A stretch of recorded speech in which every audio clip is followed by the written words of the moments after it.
the Grey Hat Beard podcast. Hello and welcome to Grey Hat Beard show 36. I went into part 2. If you haven't listened to part 1, we talked about all the latest news, some great Viva stuff, plenty of teams, nice bit of Power Platform, and why you have to smile in China. So do go back and have a listen to that. Now in part 2, we're going to talk about essential tools and techniques in a multi-tenant world. I think, Al, this came from something that you were asking. I think it came from a blog post you did, and Marijn Somers, sort of friend of the show, was asking about whether you could remove inactive accounts. So if you have multiple accounts assigned as a guest user and you've been deactivated in them, he was asking whether you could remove that. And it kind of got us thinking a little bit about tidying things up and working across different tenants, whether you're a consultant such as, I guess you're not a consultant anymore, Al, but such as Gary and I are, working across many different tenants for clients, whether you have your own personal tenant, you might be working with other dev and test domains and tenants in there. There are many different reasons why you might work in different tenants. And there's quite a few things to think about that can make life easier and try and keep it tidy where you can. And that's kind of what spurred the blog post in the first place was, I've used my personal account to test, guest access and things. So, both into client tenants and CPS, and one of the things that I was looking at was tidying them up. Because, when you go into Teams and you say, right, I'm going to change my organization and you get loads of them. And then all of a sudden you're thinking, I don't ever need to be in that one anymore. So how do you get rid of them? And that was what that was what the blog post was about, basically, was removing yourself from organizations. And I think it's quite interesting because it's not something that we do very often. And when you go in and you look at it, well, some people move organizations more than others, but generally, yes. Not well, too you don't remove the organizations that you've been granted access to. I used to do it for demos and things like that so that I could go through that whole new experience of being added in.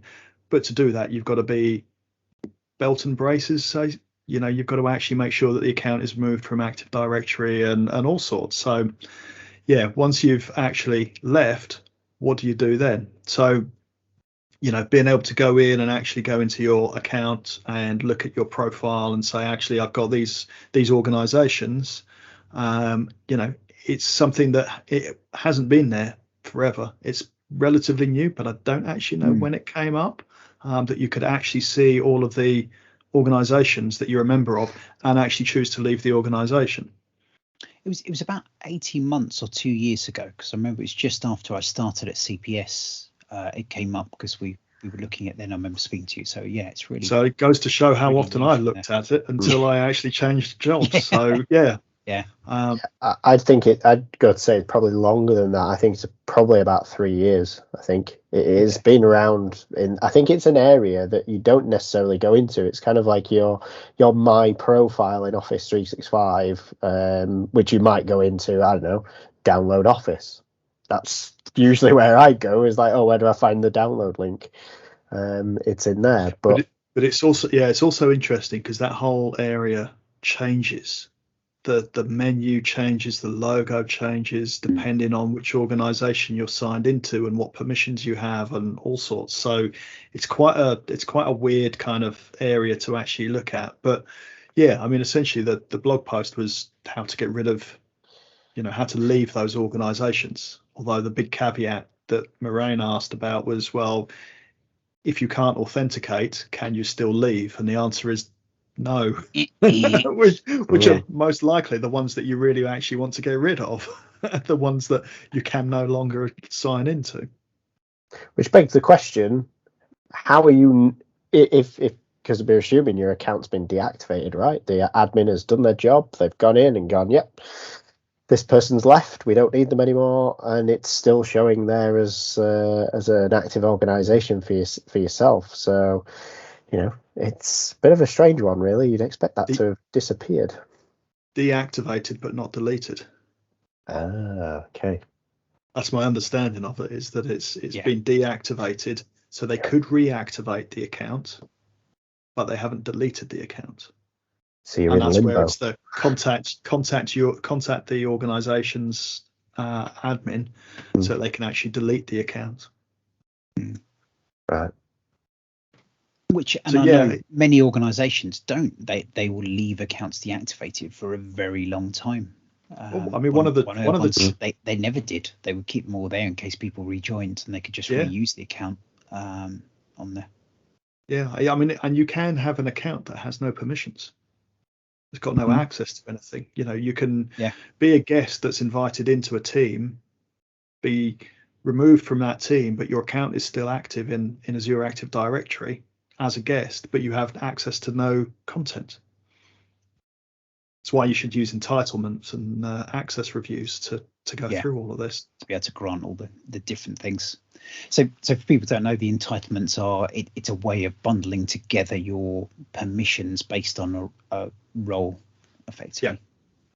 Yeah. That one for anyone to that. And then the reviews are having a periodic, as you probably guess, review of that goes through and confirms they're correct.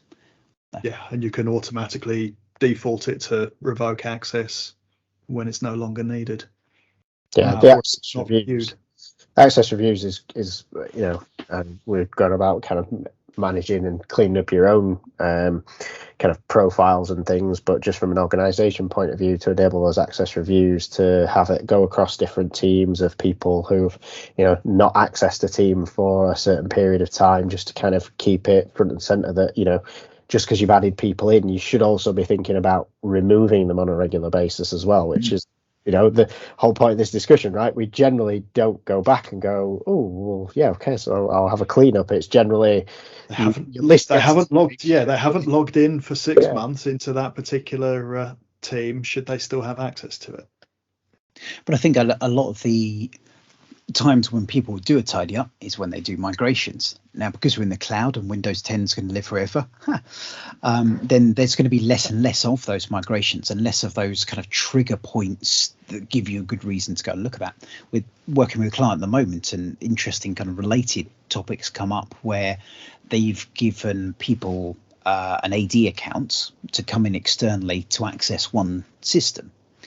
Now, obviously, as they sync up, that's going to give them access to everyone but external users. So they'll suddenly get the SharePoint access and can view an awful lot of content. It's opening up a wider access than people originally foresaw on there, because they haven't got that kind of tight control over what people can see and what they can't. And it's opening up some fun and games conversations around that. But it's always a thing to think about. There are always those edge cases and things that were done a long time back that you kind of need those trigger point and realize you need to always ask why.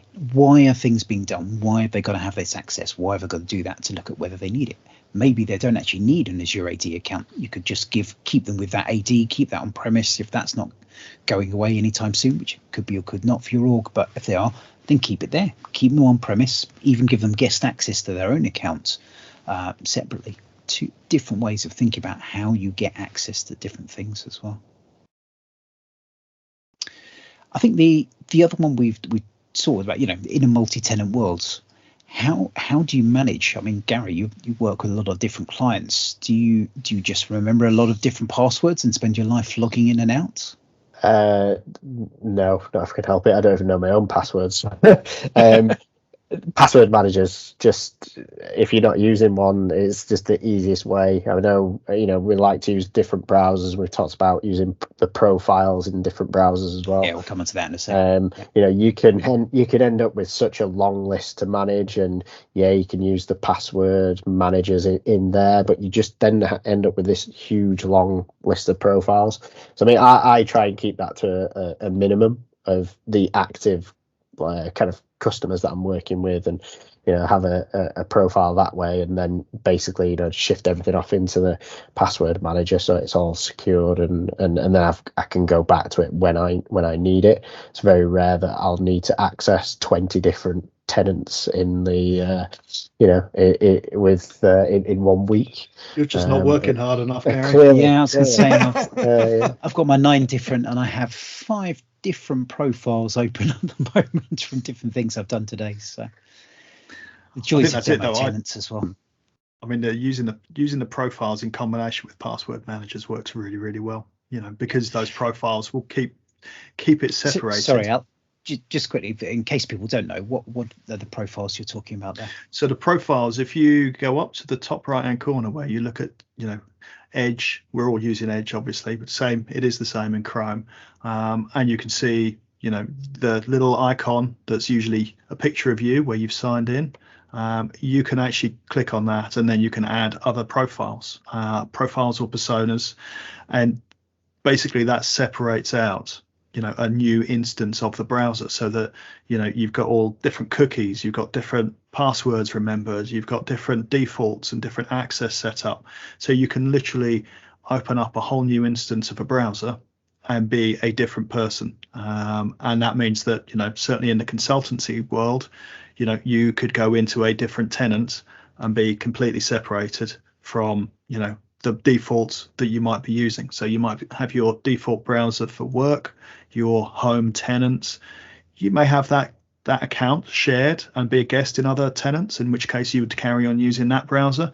But if you're then going to go into a client, for example, and use a different account that they've given you, you would go into a persona or a profile to use that different account. So it gives you security, gives you separation, but you can use the password managers in there as well, so that you, Gary, I have no idea.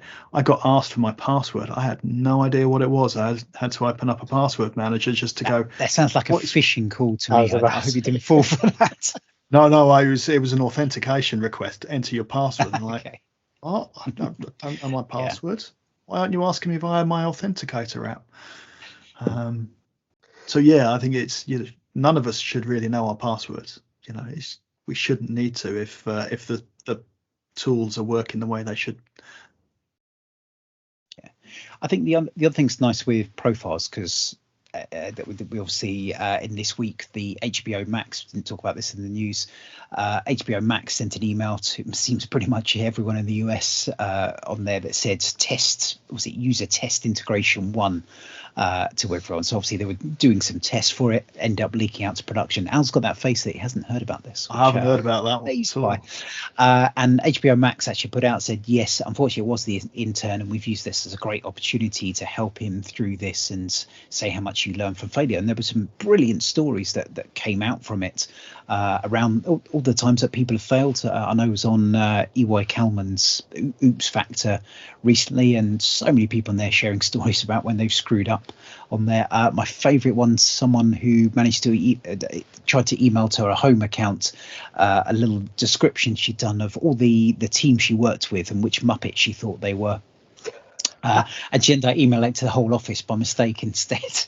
And just great stories of mistakes that people have made. So where else I go with this? Yes, I remember that. So one of the mistakes I've made before is when you have a kind of dev tenant, a prod tenant, a test tenant, and you're flicking between them, forgetting which one's which on there. The nice thing about the profiles is you can actually change the colors. You can change the themes for each of those profiles. So it's very obviously, your red could be prod, your green could be dev, your amber could be your UAT tenant, and you can have a different looks for that. So it's very obvious which one you're in. I know we often recommend to clients to kind of change the color in the M365 headers to be different ones for the different tenants, so they don't look the same. But if you are doing testing, you probably in the test one, you want it to look quite the same, so you can see how things look on there. You might want to. I don't necessarily think it is a good idea, but but that's where you can use the themes and the profiles to kind of be able to move away from that as well. And remember, if you're using virtual desktops, do the same thing.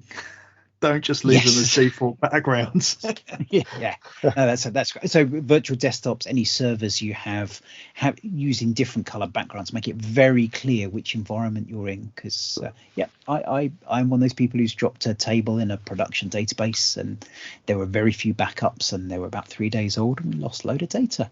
You learn an awful lot from moments like this. And you only do it once, don't you? Yeah, absolutely. Yeah. I think with the profiles thing, once per technology is let's go with that. Once per technology. I think with the profiles thing, when you get into kind of like, okay, it might be 3 different tenants, but it's when you've got 3 different users in 3 different tenants, and then it scales up massively. One of the things that I found, and I use this in a project I was working recently, is using Firefox, because Firefox has got a thing called container tabs, which each tab can be its own profile. So you can have them independent, so each tab can be an individual user, which is great for kind of, when you want to test those multi-user scenarios as well. If you're not, I don't know if it's in Edge or if it's in the other browsers. I think it's a Firefox specific thing. But yeah, it's that when I first started using it, it's just that, this is nice that you don't even have to switch different profiles to get those different users. So I used to set up different shortcuts.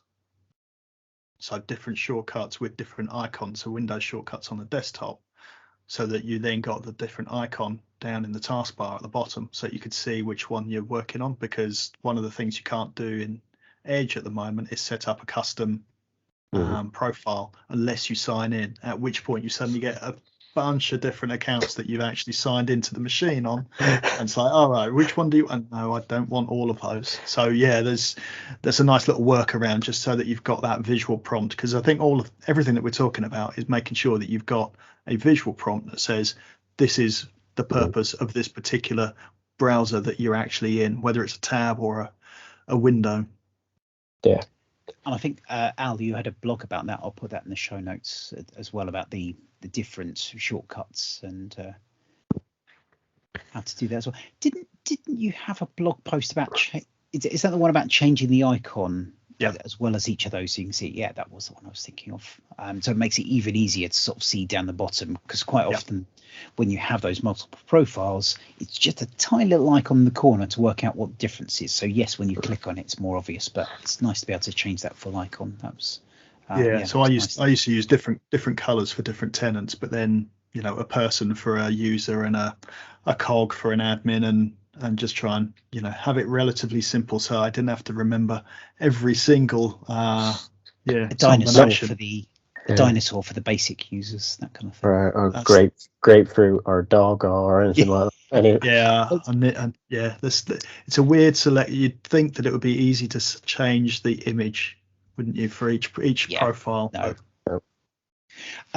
One caveat about profiles, especially some of you might be using the Surface Pro, not have much disk space. They can often use a gig each, because they basically have their own instance, so all your cookies go in a separate one. You can eat up a lot of space, so that is certainly one of the reasons. I know, Gary, you talked about not having too many profiles. In my old pre-Mac days, I used to trim down a lot of the profiles exactly for that reason, because I found at one point I had 20 gig just from the different profiles being eaten up. So just one thing to look out for. The other warning is, if you've got a desktop and you've got a tablet or a mobile, make sure that you create them in the same order. Sorry. Yes. Yeah, and you do have to create them. You can't sync those profiles at all. So you can sync those profiles to those accounts. So you can sort of store favorites and things like that across different machines. But those actual profiles you have to manually create on each different device, which can be a pain in the backside as well. Yes. So we're not making this any easier, are we? It's like the more we give warnings about little gotchas, the more it feels that way. But the key thing is the hype cycle, isn't it? We've gone to the hype. This is brilliant. Now we're in the the dip of depression on there. We need to get to the. But, I think the key thing is, if you're using them and they're set up, then they save an awful lot of time. You can just go in. You don't need to worry about the passwords, because you've got your password manager set up on each, and it's a clear separation of interests, which is removes a lot of risk. But yes, there are gotchas. Other one that's useful, I think having multiple tenants in Teams is fantastic. You can now do that drop down, but obviously if you're in the middle of a meeting, you want to change a tenant, it cuts off your call and does things like that. Putting those different profiles and using the web teams, certainly for chat and things like that, allows you to sort of monitor multiple messages from different tenants a lot more easily. So having a profile for each one can be the same account. I often will have multiple windows with the same account and different instances of that across those different ones to kind of keep an eye on messages on that. Again, does use a lot of memory. If you have memory issues, that's not the thing to use, but if you've got a decent spec machine, really useful way of working with things. Yeah, that's definite. I can't remember the last time I actually used the tenant switching in the desktop app. Just don't use it. It's just far easier to just go to the web version. Yeah, absolutely. And faster. The only shortcoming for that I find is when you join a meeting and you can't use the blur. I think that's coming soon, isn't it? Might even be there. I'm trying to remember now. Certainly coming soon. I'm sure I saw. Maybe I'm thinking of mobile client. Now, careful whether it's under NDA and or not. First test. I think I'm thinking of the mobile client. I'm going to quickly say that you got me wondering about this now. The mobile client definitely has custom backgrounds. I'm pretty sure it's not an NDA thing because I haven't caught up on any of that stuff yet. Unfortunately, I still keep trying to read things on there and getting too busy. But I think that there's lots you can do with that, and there's a lot of benefit into it. I think password managers are something everyone should use. I use LastPass. I think you're a one password. One pass, isn't it? For your one, Gary. There is the one in the authenticator, which I've heard okay things about, but I haven't known anyone who's kind of gone full in. They've generally had a look at it and then gone back to what they were using already. But well worth it. I now pay for my LastPass because I've got the whole family on there, so I've got all their passwords. No, I generally don't. They have access to their own and sort of managing their own passwords effectively, which is brilliant. Definitely. If it's the one security investment that you do, purchase a subscription for a password manager, it's worth every penny. Just even, we're in a multi-device world now, aren't we? The fact that you can have all of your passwords synced as well and backed up and checked as well, checked on a regular basis for compromised passwords as well. Again, that's a huge benefit, and keeping all those secure is that's the way in, right? Got to keep all of your keys secure. They come into the browsers. I know Chrome and Edge both have ways you can store all the passwords in there across multiple machines, but I think that cross-functional nature of some of the ones, for me personally, I really think it's worth paying for. And obviously make sure you got MFA on everything. That is the other thing with multiple tenants. There are limitations on the number of times you can use a single number for MFA. What do you mean? A phone number for users. Yeah. So if you are setting up test users and you try and use the same number across all of them, you will run into limitations there. Interesting. Yeah, I haven't tried that. So that's for a single tenant. So you can single use tenant. That. Yeah. You can use single that tenant, multiple tenants. Multiple test users in a single tenant. Yeah. You could probably cascade things. Certainly, if it's one of those test E5 tenants, then you could set up your teams calling on each of those and have it call each number one by one. And it was worth it just to look in your face. But otherwise, you end up with multiple mobile phones and you look like a drug dealer. So it's probably better than that. I've watched Line of Duty. Having a big pile of phones is not a good idea to have in the house. I'm not falling for that.